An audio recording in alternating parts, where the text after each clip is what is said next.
Hello, everybody. Welcome aboard. I'm Papa Whiskey Bravo, your pilot wannabe. A little different format today because, I had a plan. And then when I got online and discovered that a plane I've been anxiously waiting for was released, that changed my plans entirely. So we were going to do kind of a fun, silly video, but now we're going to push that one back. And we're going to do a first impressions on the new plane. So we'll get into it in just a moment.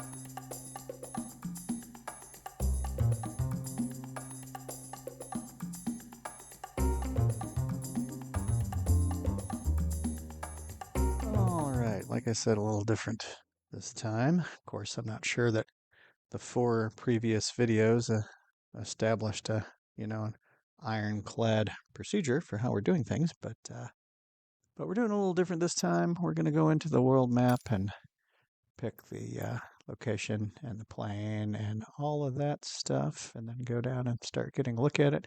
This will be a real true first impressions because I have not touched this plane. So we're going to do my normal shakedown flight of Purdue up to VPZ, or at least we're going to start that.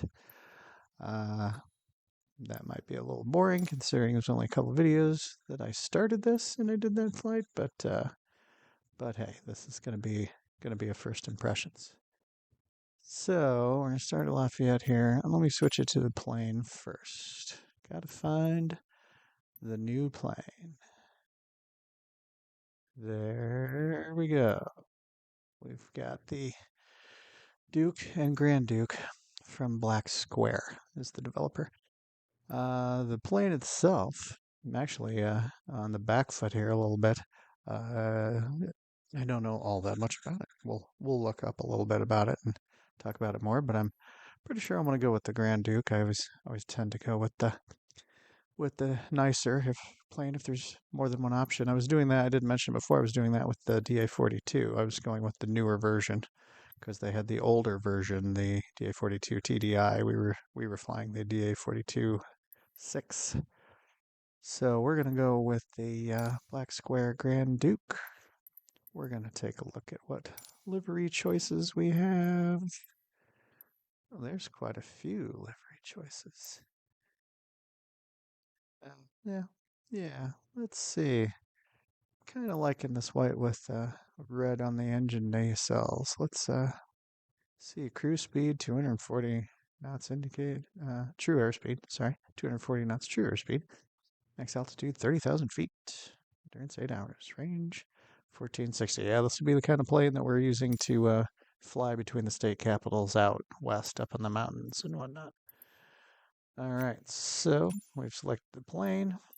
Let's select a parking spot randomly. Let's make it over here. Parking spot, and we'll program in the program. Well, you know what? Let me look at something here real quick. Yeah, they're just. I was checking to make sure you didn't make a choice about the avionics in with the liveries, because FlySimware does that. You can choose different avionics packages in with the liveries, but that doesn't seem to be the case here. I'm probably gonna be stuck with the older 530 or something like that, but that's fine. Okay. All right. I'm gonna edit out the loading up part. I'll see you guys on the ramp on the ground next. All right, here we are looking at the Grand Duke. The real plane is by Beechcraft, and it's not really a plane that was on my radar very much. I mean, as far as the real plane, it seems like a plane that would be one of my favorites because it has a lot of similarities with a lot of my other favorites in that it was, has a similar lifespan that, as far as they were developed back in the 50s or 60s and they were produced up until the early to mid 80s. That seems to be a common thing among most of my my favorite light GA planes, but I didn't really know that much about the Duke. I've seen obviously a lot of videos about the Black Square add-on Duke, and I've been really interested in it. And this is literally my first time moving around the outside of it, looking at things. And yeah, it looks pretty highly detailed. I mean, I'm still just going to be saying stuff that people that fly on the PC have already said about it, but this is my first time actually walking around looking at it, or virtually walking around in, Microsoft Walking Simulator. But yeah, it certainly looks the part. It looks good. No push. Let's see, we got some winglets on here. Yep, and it looks like de-ice boots. These, where the DA-42 had de-ice liquid that would sort of bleed out of little holes in the leading edge of the wing and melt the ice. This looks like it has these pressurized boots. If you see ice forming on the leading edge of the wings, you hit the switch and the boots inflate and pop the ice off. And yeah, it looks like we got boots on the leading edges of the vertical stabilizer and horizontal stabilizers back there. And big old engine. Yeah, got some detail in the inlets. And who started up what over here? There's always somebody starting some machine around here, making noise. Anyway, looks like a big cowl flap right here. Cowl flap is basically lets air through the engines for cooling, and sometimes you want to close the cowl flaps to retain some heat, keep the engines from cooling down too fast, because these are turbocharged engines, and you have to really baby turbocharged engines in this application in airplanes. And this is supposed to be one of the most highly detailed, deepest systems modeling of any GA plane to come to the sim. And, like it's supposed to really, if you do anything that in the real world would break the engines, mistreat the engines, that will happen. Of course, we'll have to find out if that setting is on by default, or will have to be some setting we have to change. But sorry, getting nitty gritty in the detail here. Yeah, they detailed it up inside the nose gear area there. Yeah, it looks pretty sweet. Now this is the stall warning indicator right here. It's a little flap of metal that normally the wind is just holding it in one position, but if you're starting to stall and the wind over the leading edge is breaking up, it'll start fluttering, and that'll give you the warning, stall warning. Okay, it's sitting out here. Doesn't have any outside features on by default, apparently. Like sometimes there'll be wheel chocks, and this is a pitot tube. We've talked just a little bit about. It's been mentioned anyway. Pitot heat. This is a pitot tube. Sometimes there's a cover on the pitot tube, but doesn't seem to have any covers or chocks or anything on it by default. I'm not sure if that's something optional. We'll find out when we get inside and start checking it out. Speaking of getting inside, I wonder if you can trigger the door in this mode. If not, I'll figure something out. Yeah, it doesn't look like it. Okay, hold on just a sec. Okay, so there wasn't any smooth way to make it look like I was opening the door from the outside. I had to open it from the inside, and then plus once I was in there, I couldn't figure out how to close it. So we'll work on that. That's, I guess, how a first impression is really going to go. I don't remember the step sticking down here, so I'm assuming that when we open the door, that step popped out, which is kind of cool. And then we've also got essentially a doorstop over here, apparently. That's interesting. So going inside, I'll get in here and we'll switch to the actual internal camera right now. Okay, now we're in the internal camera, which, like I said, I could not figure out how to close the door then. I can kind of see the latch over there. Let's see if I can reach it. Okay, what's that do? No? Okay. We will come back to how to close the door. So you got some club seating back here. 4 seats facing each other. And it's got armrests that move. Oh, move manually too. You don't just click on it. Usually you just click on it and it folds up or folds down, but this one you actually drag it up. Cool. Looks like you got a table on the side. Yep, table. We should probably restow the table for takeoff. We're gonna be probably doing a takeoff. I might do this differently. Instead of doing an actual flight in this, we might do a part 1 and part 2, where part 1 is just checking it out on the ground, and part 2 is maybe going for a flight that I'll edit down into one video. So what else we got going on here? Any of this stuff clickable down here? Doesn't look like it. Oh, there's the chocks and stuff. Oh, I wonder. Yeah, look at that. Okay, I clicked on the chocks. Now if we go back outside, I bet we'll find the chocks are, yeah, chocks are in place. Wheel chocks are in place. And I don't know how you send them back inside. Again, this is a first impressions. We're learning together here. Okay, back inside. So that was the wheel chocks. Yeah, these armrests work the same way. Check that out. All right, we'll get in the pilot's position. Now, this is kind of a little bit claustrophobic view, I feel like.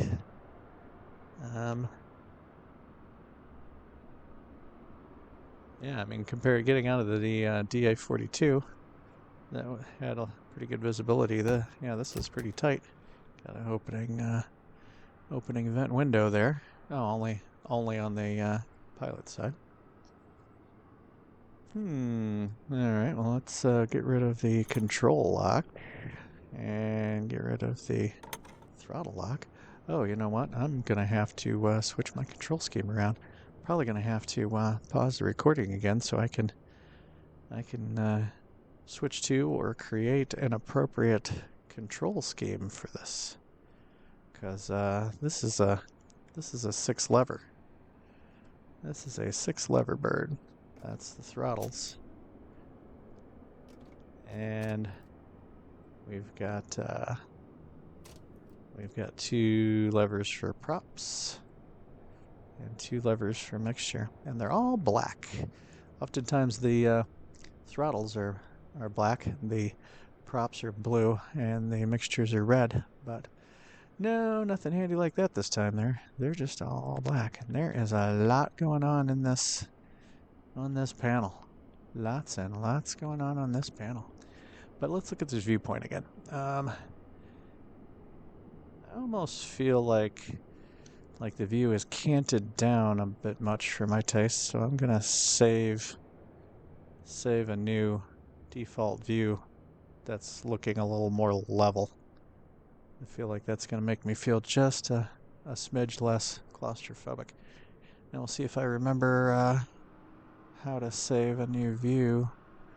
I think it's left control F10. Let's see.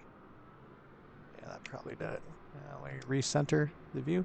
Yeah, that saved it. It's left control F10 on the keyboard to set a new zeroed out view, a new reset view. Hard to explain. pilot view anyway. Okay, well, hey, let me go ahead and pause the recording and get to a control scheme that will work. Maybe one day I'll do a video about control schemes, or we'll touch on control schemes here and there, but since there's going to be a lot to look at on this plane, I don't want to take any time now to get into key bindings and stuff like that. We'll talk about that at another time. All right, be back in a minute once I got the controls sorted out. Okay, I've got the basic controls lined up. We're going to do most of the switch flipping and button pushing with the mouse because a whole bunch of stuff isn't lined up with the control scheme I've got set up right now. But I've got the throttles set up, the props set up, and the mixture set up. And the flaps will be default. Kind of looks like the flap switch is down there. Let me try it on the honeycomb. Yeah, it was down. That's strange. The flaps look like they're down on the outside. Yeah, they do.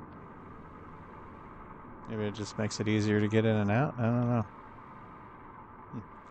Interesting. Okay, so I noticed that as far as avionics goes, it's showing a GTN 750, but outside of the FlySimware add-ons, which is the Cessna 414 and Learjet 35, I didn't think we could get a GTN 750 on the Xbox. So, I did notice that there's a key. It's a baggage door. And it's a clickable thing. Wow, there's so much to find on this plane. Let's come back to that. Let's look at I believe there's a tablet here. Here we go, tablet. Options. Oh yeah, GTN 750.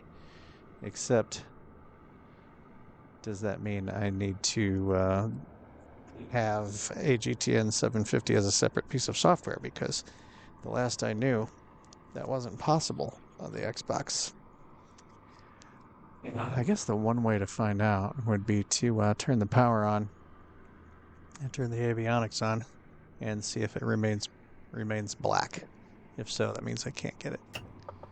So power, avionics master. Oh, it says initializing. So they must have modeled. Yeah, look at that. They modeled a GTN 750, and this one down here that I've never used before. It's like I don't know what you even call this one. Oh, it's a GTN 650. I've never used a GTN 650. So that's awesome. Well, that's great, because the GTN 750 is like if I had a real plane and I could get whatever avionics in it I would want all these steam gauges, and I would want, realistically, I'd probably want 2 GTN 750s to the tune of, I don't know, $25,000 or something like that. Anyway, okay, that's awesome. Let's turn off the avionics for now. Maybe the first thing I should do is figure out how to close the door. Do I need to use the tablet here to close the door? Cloud strobe effect. Control autopilot pitch with hardware events. Oh my gosh, I don't even know what most of this stuff means. Load with covers and chocks deployed. Yeah, I'll probably do that for next time. VR tablet static position. I don't know. Show co-pilot from inside. Sure. There she is.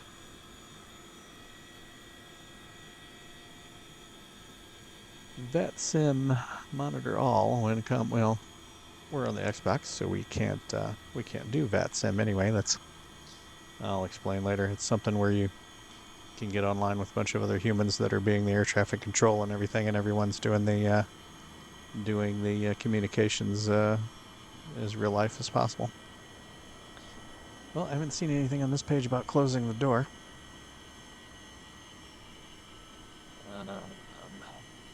Let's see, payload. Yeah, 20 pounds. Look, see, put me on a diet still, 170 pounds. Yeah. Oh, I'm going to round up to 200 pounds. That makes sense. Looks like about half tank in the fuel tanks. Wheel chocks are in place. Pitot covers, engine covers, external power, engine heater. Wow. There is a lot of stuff on here. Oh, cabin door.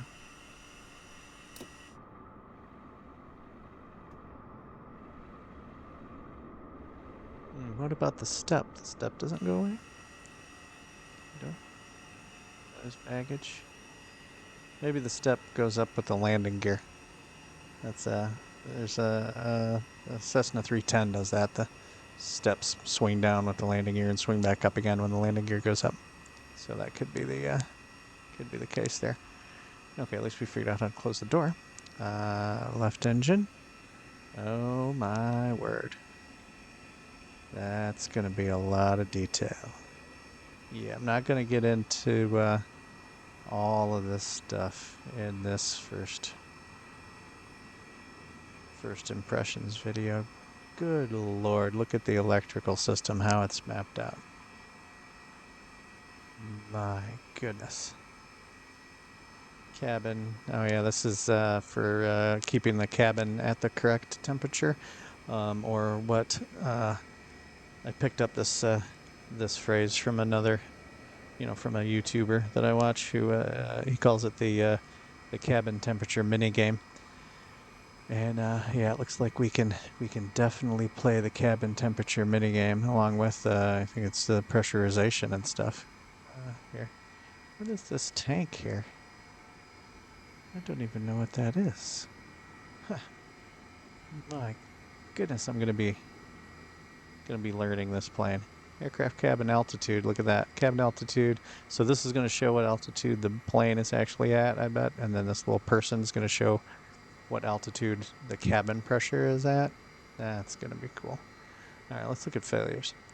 Let's see. Show only active failures. Scheduled mode. You can schedule failures. Reset all failures. Restore defaults. Global failure rate. So it by default is set to have random failures. I don't know. I'm gonna have to look into how this all works. Wow, this is crazy. Okay. What about checklists? You would think they would have had a checklist on this tablet. Did I miss it somewhere? See anything about checklists? And how do we get rid of the tablet? Oh, we can move the tablet around. I always like that. So let's see. That would be a reasonable position for the tablet. Maybe like so.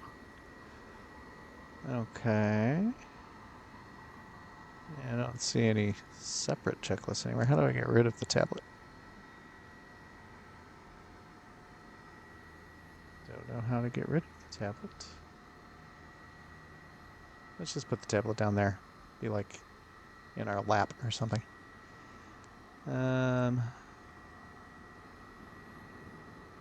Let's go with the in-game checklist because I don't see personal with the co-pilot over here. Pressurization air. We're just gonna do like a couple of touch and goes or something. So I'm probably not gonna mess with the pressurization.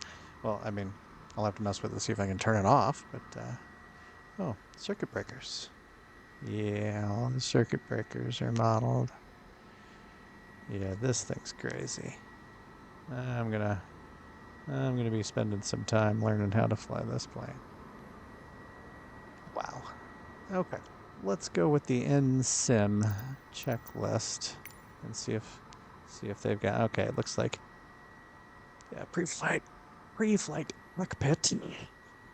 Before starting engine start cold, engine start hot, start flooded. Oh my goodness. This is going to be, if I run through all of this is going to be an hour and a half video just to start the engines. Pre-flight inspection. We'll say that's complete. Control locks removed. I did do that. Yeah, seats. Cabin doors closed and latched. Never opened the nose baggage door. Parking brake. Parking brake. I think I spotted it earlier. I know that I can click on this and it'll show me where the thing is, or at least it's supposed to. But yeah, it looks like there's the parking brake. Parking brake. Let's pull on and operate brakes. Push to release. So that's released. Let's see, I should have it on one of my switches here. Yeah, okay. Parking brake set. Landing gear lever is down. Electrical switches are off. Well, I skipped ahead and turned on the power. Engine avionics off. Yeah, I turned engine and avionics. Yeah, turn the avionics back off.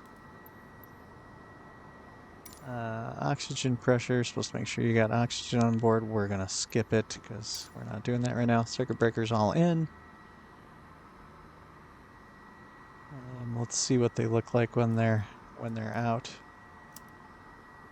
Oh yeah, it's white, so it should kind of stand out. So circuit breakers are looking like they're all in.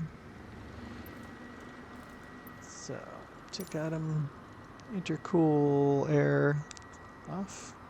Yep, don't know what that looks like. Let's learn what that is. These intercool air off, push. Oh, I have to drag them. Okay, yeah, they're pushed in. Check. Cabin pressure shut off.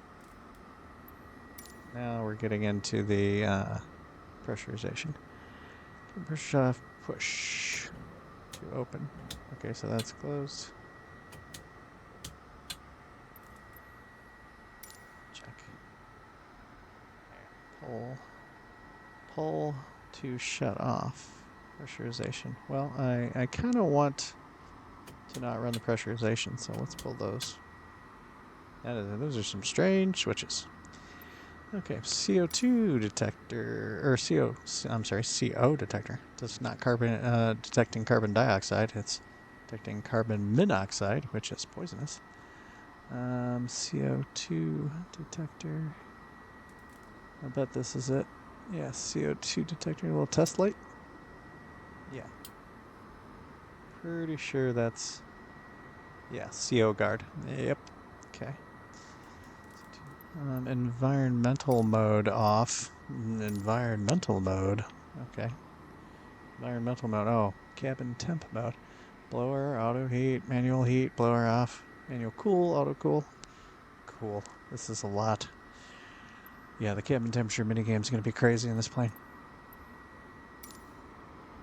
Environmental mode off. Flaps up, which we addressed on our own.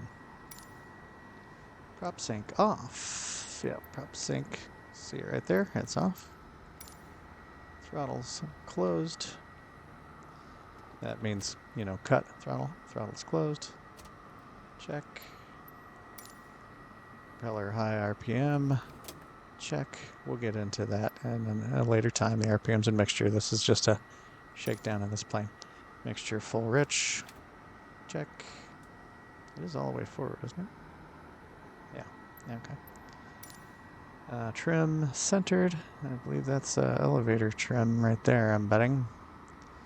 Elevator trim is in the green 0 section there. Yeah. And then I bet the other trims are down here. Yeah, there's rudder trim, which looks to be centered. And aileron trim, which is centered, no surprise. Check-in fuel selectors on. I think I spotted the fuel selectors down between the seats. Okay, left tank on, right tank on. So there's crossfeed and there's off on both of those. And we've got an emergency landing gear instructions. Oh my goodness. We'll get back into that. Okay, tick item. Ready for the before starting engines checklist. Beacon light on, which that's another one that I don't, it's not working with my honeycomb. I'll have to look into that later. Beacon light, see beacon and recognition or just beacon? Okay. Beacon light on. Battery master on. We already turned the battery master on. We're probably killing the batteries as we speak. Plus volts, 23 volts minimum. Those are the fuel gauges. Where's the voltage? I'm betting it's over here. 23 volts minimum. Yeah, it looks like we're... Oh, you hear it? I don't know if you guys can hear that, but when I click it, it makes a little tinky noise.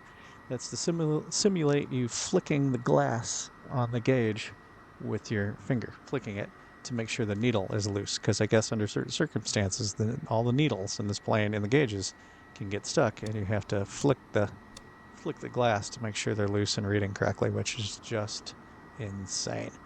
But it looks like I'm reading about 25 volts, so we better keep going before it gets below 23 volts. Fuel quantities, yeah. Cowl flaps fully open. Let's see if I can guess where the cowl flap levers or switches are. Sometimes they're levers, sometimes they're plungers, sometimes they're switches.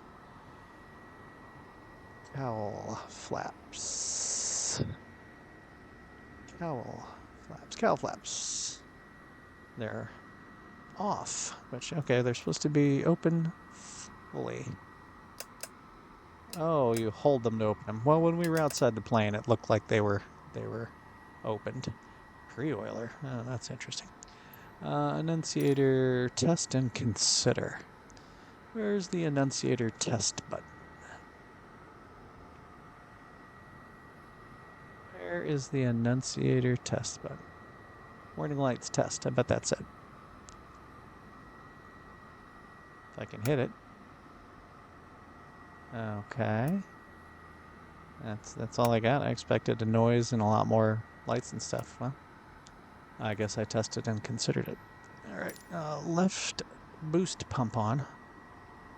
Left boost pump on. And make sure it's audible. Okay, I'm going to... That one, the hardware, I think, still works. So let's try that. Yeah. Left boost pump on. Audible. Left boost pump off. Right boost pump on. Audible. Right boost pump off. Yeah, I suppose you can have a case where the boost pumps fail, because if there's failures, I'm going to have to look and see if the failures are genuinely on, or if they're somehow adjustable. Oh my gosh. So much to do. Okay, before starting engine pre-oiler right for 30 seconds. Oh, we start the right engine first in this plane. Most planes, it seems like you start the left engine first. Okay, so pre-oiler right for 30 seconds. La-da-da, 30 seconds. This is a long time. Not sure what we're going to talk about while I hold this switch for 30 seconds. We're gonna let it go at about 15 or 20. Oh, it stays on. Oops. We're gonna stop it there. Hopefully that's enough. I mean, I guess this plane is ultra realistic in that if you don't go through the proper procedures and baby the engines, they won't actually start. So we'll see what happens. Okay, pre-oiler right for 30 seconds. Right oil pressure greater than 15 psi. Oh God, where do I find the right oil pressure? Oh, it looks like up here. Right oil pressure. Okay. Oil.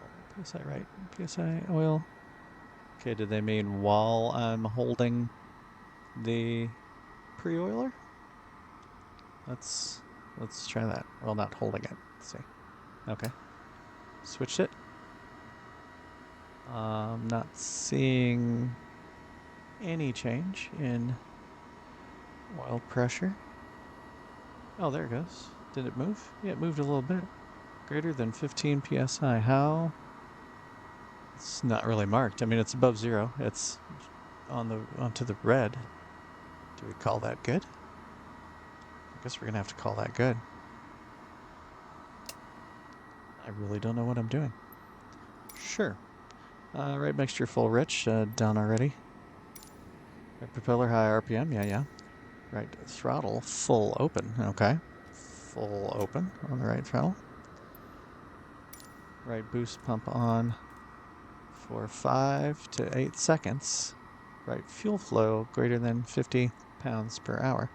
Let's find the fuel flow gauge first.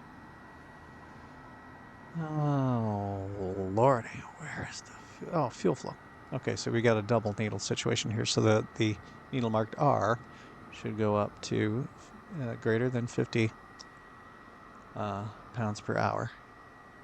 Okay, so I'm going to hit the right fuel pump, right? Yeah, right fuel pump. There it goes. Ooh, shot up to like 120 and then fell back down to 90 something. Okay. Right boost pump off. Bingo. Right throttle open 1/4 inch. Okay. That's always tough to gauge because a 1/4 inch on my hardware is not really going to be a 1/4 inch in the virtual plane. So we'll just basically crack it like so. Right starter engage. Okay. Now, is the starter? Yeah, the starter's along with the magnetos. Magnetos something else we'll talk about some other time. So we got to go through the right magneto and the left right magneto and the both, and then we hit the starter. Let's see, I've got a button on my keyboard for starting because I'd rather watch it start. Let me see if it works. Yep. Oh wow. Oh my goodness. Wow. That sounded really impressive. See, the oil pressure came up. Right throttle between 1,000 and 1,200 RPMs. I'm just at 1,000. Let's try to bump it up just a smidge. There we go. Wow. Yeah, hopefully it's not too loud. Let me close the vent window here, if I can figure out how. There we go. Okay, that seems a little more manageable. All right. Sorry, gauge throttle. Oil pressure is good. Right, fuel pressure annunciator extinguished.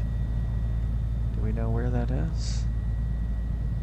Yeah, because we've got left-hand fuel pressure isn't extinguished. Right-hand generator on. Right-hand generator. There's the generator. Boom. So we got power. We don't need to worry about draining the batteries anymore. And generator on. And generator load below 0.25 in 2 minutes. Where do I find the generator load in this thing? Oh, it's probably down there with the other ones. Yeah. Right generator load. It's down there just barely above 0. So, oh, there's the 0.25. Sure. Seems hunky-dory. Alright, I think this video is just going to be about starting this plane. Just so we know. Bus volts, 28 volts. Yeah, I'd say that's in the neighborhood. Actually looks a smidge low, but we'll let that go. Engine instruments, check. Yeah. Right-hand engine, oil pressure's up in the green. Looks like temperatures are climbing. Yep, looking good. It's probably gonna repeat everything for the left-hand engine. Battery temperature below 120 degrees Fahrenheit. Where do I find the battery temperature gauge? Instrument air. De-icing pressure. Okay, volts and prop amps and the generators. So the battery temperature gauge isn't there. With the rest, oh, there it is. Battery temperature gauge. Below 120 degrees Fahrenheit. Yeah, there's 120. I'm assuming this red needle down here is showing that we're low. I wonder how you overheat the batteries, and if we could try doing it for fun, just to see what happens. Not right now, of course. In a future time. Okay, now we do that whole schmear over again with the left engine. was thinking about editing it out, but it just sounded so cool when we started. I think when we go to start the left engine, we'll open this window back up, and we'll really listen to it. So okay, pre-oiler to the left, and then I was supposed to be looking at the oil pressure. Oil pressure is just, see, I'm flicking the glass. Yeah, oil pressure came up. That wasn't 30 seconds, but that's okay. Yeah, oil pressure, sure. Make sure full rich prop, full throttle, full open. I did it. Boost pump on for 5 to 8 seconds, and look for greater than 50 pounds per hour. So back over to gauge, we're watching the fuel pressure, and the left needle bounces way up to near 130, bounces around back down to just over 100. Okay, turning it off. Flow. Boost pump off. Throttle open 1/2 inch, sure, roughly.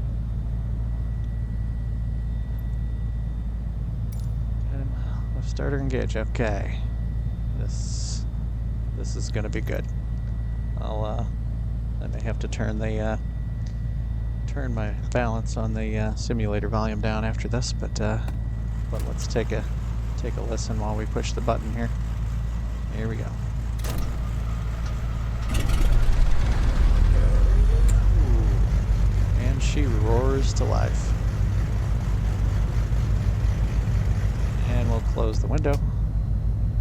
And yeah, I'm gonna go ahead and turn the balance down a little bit, because now, especially with both both engines running, it's looking a little high on the balance there. Of course, I wonder if this has that same thing where you can click on where you plug in your headset and give yourself a noise canceling headset. Of course, I don't know where you plug in your headset in here.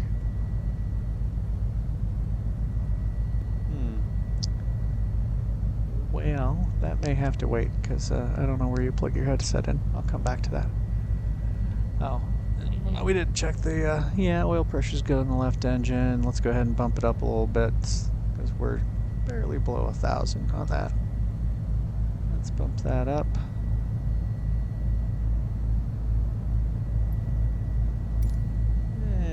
Okay, we started it.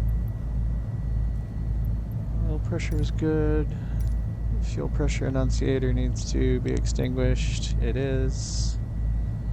We need to turn on the left-hand generator.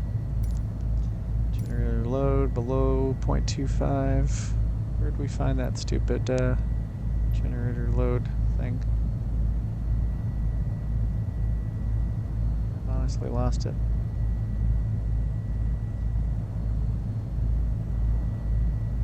Generator load, yeah. Yeah, the generator loads are fine. Okay, this volt's 28 volts. Maybe. It's in the neighborhood. Engine instruments check, yeah, pre-oiler's off. Battery below 140. Yeah, the needle hasn't moved. So that is it. So the next one's the engine start if it's hot, because it's a whole different procedure. Engine start if it's flooded, another different procedure. Oh my god, let's look at the list here. Engine start hot, engine start flooded after starting. And then there's run up. Boost pumps on if above 90 degrees Fahrenheit. That's interesting. I'd like to read the rest of it, but I can't see it. Here, maybe I can stretch this out. If above 90 degrees Fahrenheit, 32. Yeah, I don't think it is that warm, but it's interesting. Okay. Lights as required. We're gonna hit. Let's do nav lights and taxi lights. Weather radar I'm not gonna mess with. Avionics on. Okay, avionics master. I don't know what this is. Main inverter off and standby. And I've got a red light for inverter. Oh, inverter's the next thing. Switch it to main. Okay. You got it. Main inverter. Ooh, did you see the way that needle spun around? That was cool. Inverter annunciator extinguished. Yes. Wow. This thing is rumbly. Cabin temperature as desired. Okay, so they, even in the checklist, want us to start playing the cabin temperature minigame right away. Which I don't understand how to play the cabin temperature minigame just yet. So we're gonna skip that for now. Let's look at the engines. Well, look at the engines running away there, just chugging away. Battery capacity, engine condition 100%. Wow, crazy. Okay, mixtures lean for taxi. Again, the whole thing with mixtures and prop angles we're gonna get into another time, so just trust me that I'm doing that. I'm not following a particular procedure for leaning the mixtures. I'm just kind of eyeballing it for the moment. I'm just giving them less fuel so they don't foul up the spark plugs.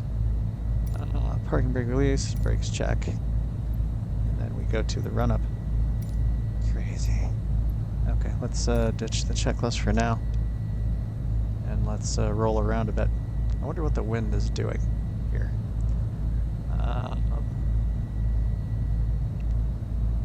Let's see, I think Purdue Airport ATIS is 27.75, so let's check it out. Oops, I hit the wrong thing. Been a while since I've done that GTN 750. So 2775 transfer. There we go, Lafayette Airport. Wind calm, oh my god, the wind has been so calm lately. Visibility, niner. Oh, unless it keeps reverting back to, oh, wrong thing. Altimeter 29er Is it decimal reverting back to, ILS runway preset? 10 in use. It is. Landing and departing runway 10. Okay. VFR aircraft. Swap that back. It keeps reverting back to the setting. I don't know why it keeps doing that. Okay, let's get it back on real world weather. There we go. Why does this keep happening?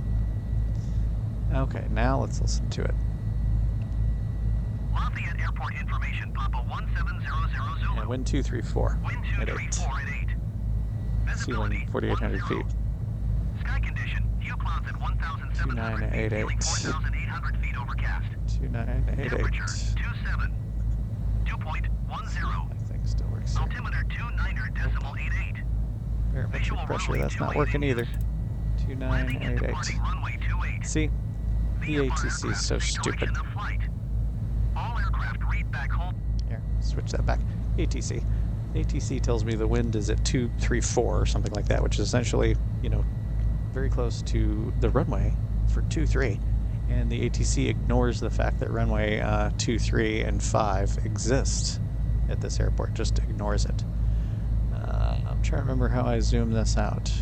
Is it one of these? Is it this? No. Do I zoom it? Oh, there it is. Forgot. It's like a touch screen. Okay, we're just gonna see if we can take off and do a pattern. It should be good for laughs, even if I crash or something. All right, we're gonna use runway 23, which is right over here. All right.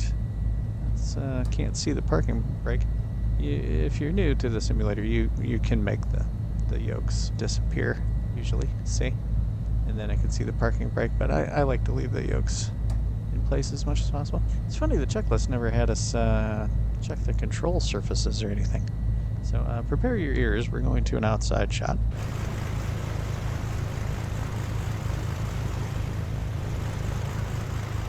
Okay.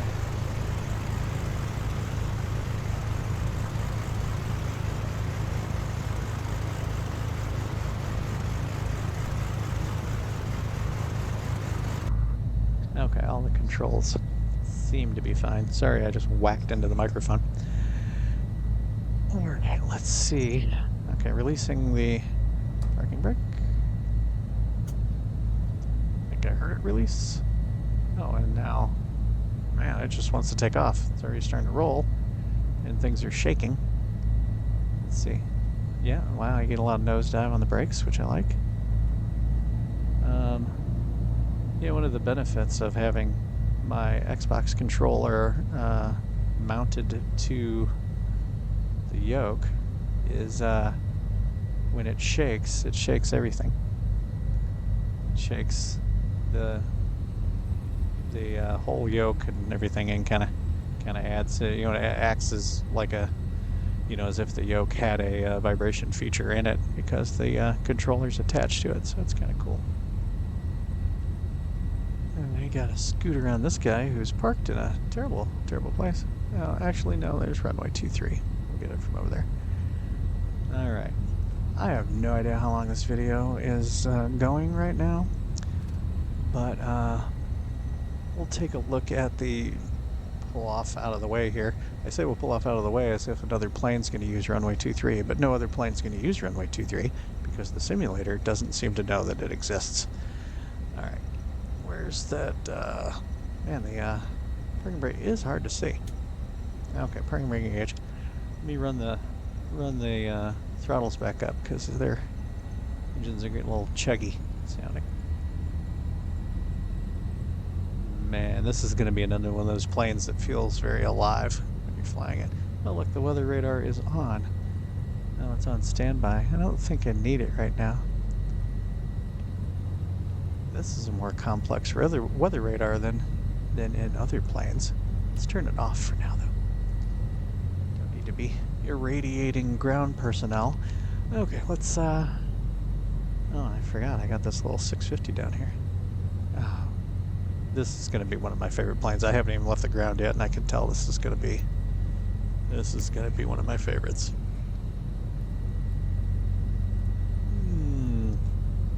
After starting, didn't we run through that?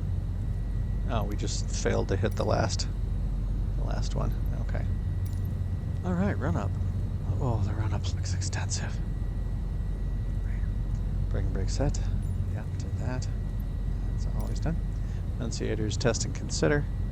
Yeah, I already tested them earlier and consider. We're going to skim through this. In the future, I'm willing to bet I'm going to be going through the checklist on this thing with a fine-tooth comb, especially if it's got random failures and whatnot. But for now, for the purposes of a first impression, we're gonna skip a few things.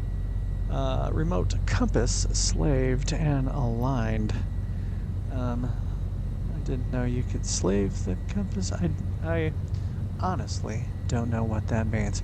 We're pointed almost due south. How does our HSI compare? Yeah, that looks pretty good. Okay, this looks like a compass. It's theoretically not exactly a compass. It's called the HSI, Horizontal Situation Indicator, or as the Brits like to call it, HSI. Anyway, HSI, Horizontal Situation Indicator. It's not a compass. It's an instrument that just sort of keeps track of its own movement. I'm explaining this poorly, but it can get out of whack, and the reason you have the real actual magnetic compass in here is so that you can make sure your HSI is lined up like it's supposed to be every once in a while, and it looks to me like it is lined up like it's supposed to be. And oh, for some reason the heading thing is on the autopilot, even though the autopilot's off. Can I turn those off? Oops. I must have turned it on. Oh, I really don't know what I'm doing. I'm going to try some buttons on my autopilot. Well, I don't know what's going on. Well, I guess as long as it says that the autopilot's off, we'll ignore that. Remote compass. I'll figure that out later. Fuel selectors on crossfeed. Yeah, here we go with it. So they're gonna specifically have me switch to crossfeed for the run up to make sure crossfeed is working. Oops.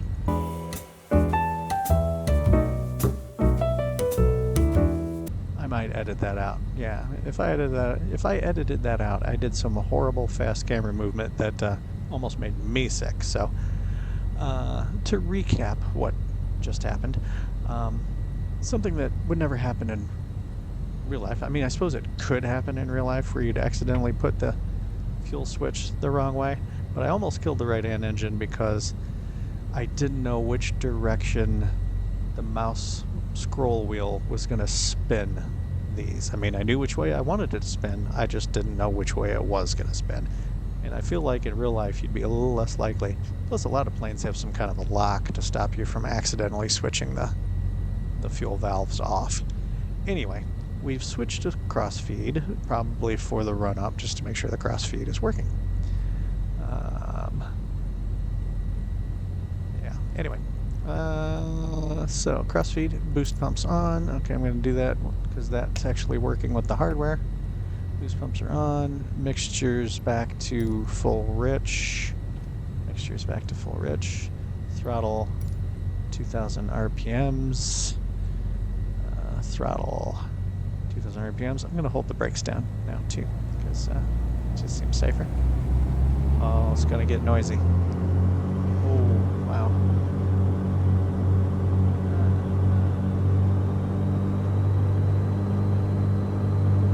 Okay, gonna turning the volume down again on the simulator because this plane's a noisy plane. We'll see if it. I'll find out if it's got that thing where you can pretend you've got a headset on. That would be cool if it does. I mean, it sounds really good. I'm just worried you're not gonna be able to hear what I'm saying. Throttle 2000. Exercise left propeller to 300 RPM drop. So exercising left propeller to 300 RPM drop. Overdid it. Went for a 500 RPM drop. Usually you exercise them 3 times, so I'm gonna go ahead and do it a couple times. It is really sensitive, and I imagine then we're gonna check the magneto. See, it never makes sense to me to check the RPMs before checking the magnetos, but I guess when it responds this quickly, it doesn't matter. I will explain what all of this is at a later time. Maybe the next time we fly this plane, we'll talk about why I am doing these things and how it all works. Instrument air, green, no lights. I don't know where the oh, there's the instrument air. Yeah, instrument air looks good. We're probably going to repeat the same thing. Oh wow, left generator off. No, we just keep doing all kinds of crazy stuff with the left. Okay, come on, respond to the checking. There we go. Left generator off. All right. Yeah, we got a light. Generator load 0. Oh my goodness. I am not going through all this now. I just want to try getting off the ground. And then we put the left generator back on. Wow.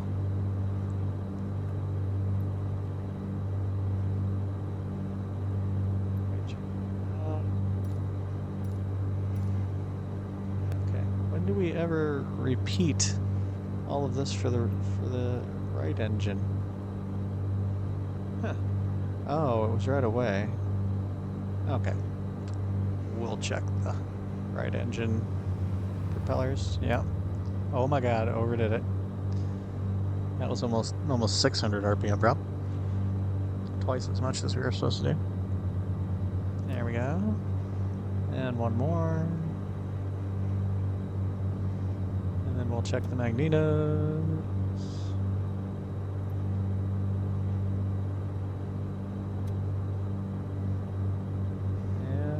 So far, so good. Whoops. Accidentally ran into the starter. Hopefully I didn't break anything.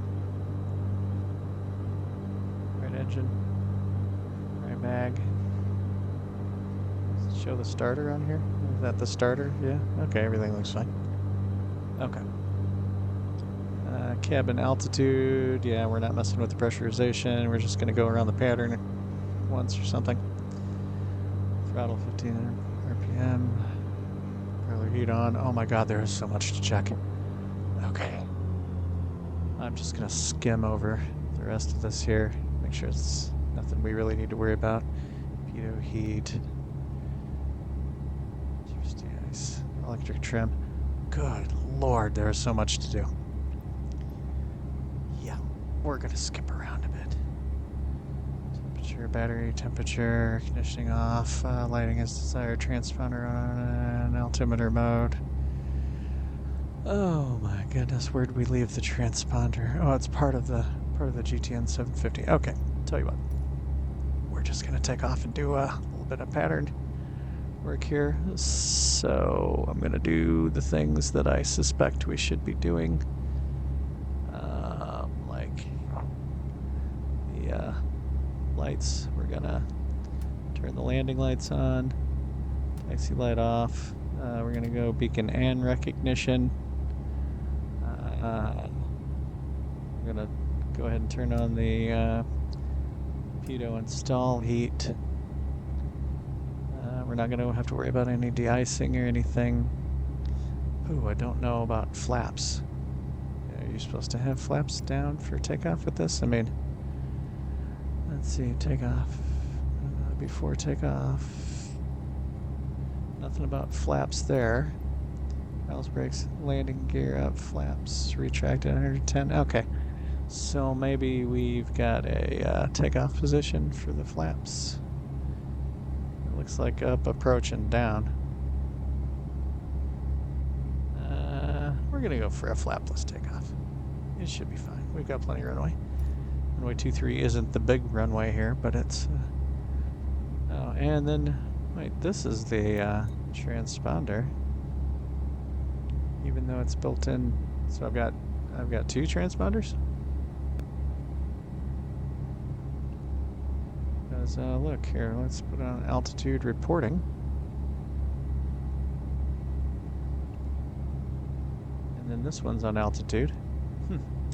Bizarre. All right. Releasing the parking brake. Full rich on the mixture, full forward on the props. Not messing with the flaps. Lights are on. We probably want the boost pumps. Oh, the boost pumps are still on. So there is that. And we're just gonna, see, I closed my window. We're just gonna roll into a takeoff here. Gonna roll the throttle on slowly because they're turbocharged engines. We don't want to blow them up.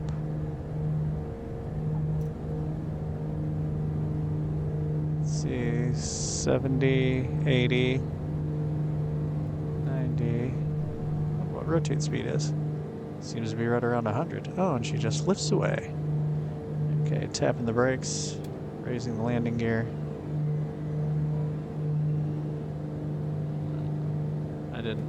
Yeah, I set the altimeter, so when we get above 1,000, I'm going to back the engines off because it sounds like they're just screaming. Okay, I backed them down to what I believe is the top of the green there. Oh, we were in the green already, so let's bring the props back a little. I'm gonna go ahead and turn into a bit of a pattern. Turn the fuel pumps off. I'm not going to bother trying to turn any of the lights off or anything. Oh my god, we are climbing like a banshee. Let's back the throttle off a little more. And back the RPMs off a little more. Oh wow, we are super high. Let's back the throttle all the way off to about 30 psi on the manifold pressure. And 23 or so on the RPMs, 2300 RPMs, I should say.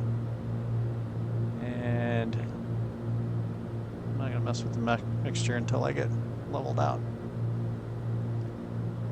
Yeah, it's not the greatest view out of this thing, but the system's depth is insane. Okay, I gotta try to get us because we're above pattern altitude at this point by like I don't know, 1,000 feet above pattern altitude.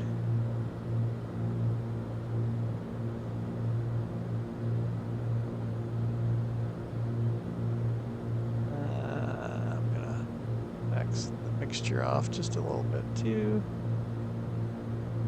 trying to not just descend, but or not just level off, but actually descend a little bit.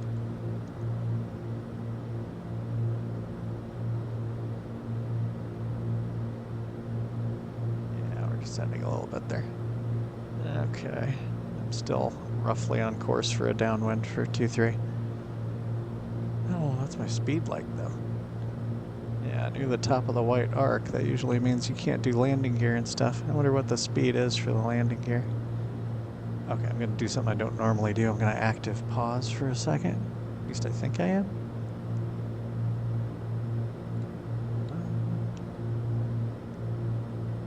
I didn't do it. There we go. Okay, active pause for a second. Okay, does it tell me what the landing gear speed is? Max extend 174 knots indicated. So we're good there. That's cool. And then flaps. Does it have speed for flaps? Max approach flaps 174, same as landing gear. That's nice. And full down 140. Okay, these are good things to know. All right, unpausing. All right, let's go ahead and put the landing gear back down to keep us a little slow. And we'll see if I can do an actual landing on 2-3 way over there. Let's see, I'm still way super high, like stupidly high. So we're gonna extend the downwind and bring it around for a long final. Yeah, this is gonna be one of my favorite planes. I'm having to get the RPMs anywhere near each other here. I'm having to split the throttles, you know, because it's not like the two engines are identical, you know. Oh my goodness. Yeah, let's go ahead and we'll do a base. Probably flying very poorly right now. So I'm looking for my turn coordinator. Yeah, I'm flying poorly.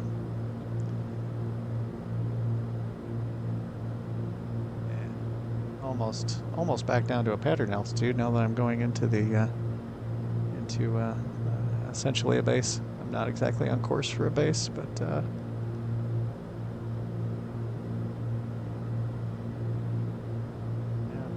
Let's just head over there and find the runway.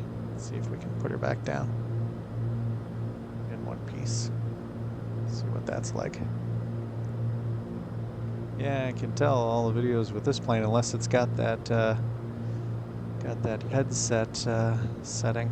We have to always keep the volume balance down on this plane. Yeah, we're pretty far out, and I feel like I'm having to really hold the nose up. Give it a little more juice. Feels like we're getting low and slow, which is unusual for me. And like I said before, high and fast on landing is. I mean, you want to be perfect on landing, obviously, but high and fast on landing is generally a little safer than low and slow. Low and slow, you can stall the plane and crash, you know, or hit something that's sticking up, you know, like church steeples and smokestacks and whatnot. High and fast, even if it's really bad, you can at least have a lot better shot of doing a go around and trying the landing again. Okay, I've gone full on the mixture and full on the props. Ooh, wow.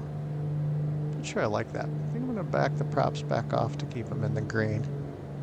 I'm sure the checklist for landing tells you to go full on the props, but that just sounds excessive, and the fact that I know you can damage the engines, you know, kind of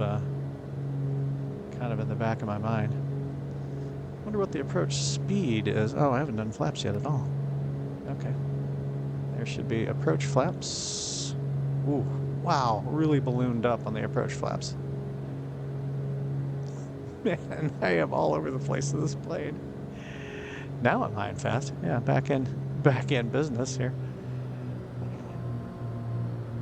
Ooh, wonder what the red blinky light is. I'm going full flaps. And cutting the throttle because now all of a sudden I'm super high and fast.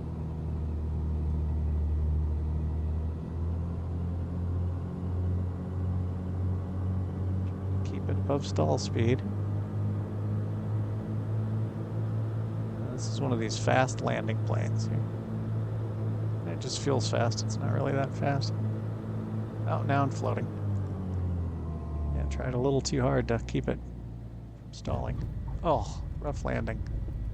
But it's my first one with this plane.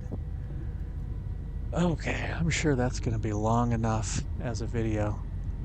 So we're going to go ahead and actually let me just taxi off the runway for some sort of some sort of finality here.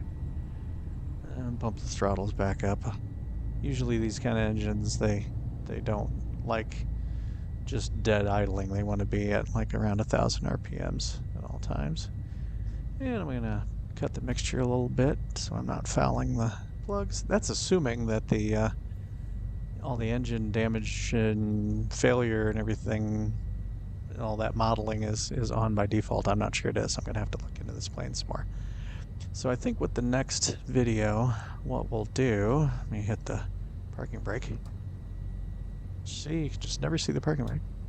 Okay. I think with the next video, I'll go ahead and do the one I had planned, the sillier one, and we'll get back into this plane sometime after that. Okay, yeah, because there's a lot here. Let me get back on an outside shot, and we'll sign off. Okay, so we're gonna leave it here for now, because I'm sure that's gonna be plenty long enough. But this is the new plane. Just became available. Oh, look, the lights are blinking. That's cool. Just became available for the Xbox. Like, literally, must have been yesterday or today. Became available. The Duke from Black Square, I believe it was. But it's a model of a Beechcraft Grand Duke, which is a pretty good looking plane, I gotta say. It's gonna be one of my favorites in the simulator. There's reasons it's probably never gonna be my exact perfect, like I won the lottery dream plane, but it's gonna be one of my favorites in the simulator, I can tell. Alright. Well, this is Papa Whiskey Bravo signing off for now. Catch you guys next time.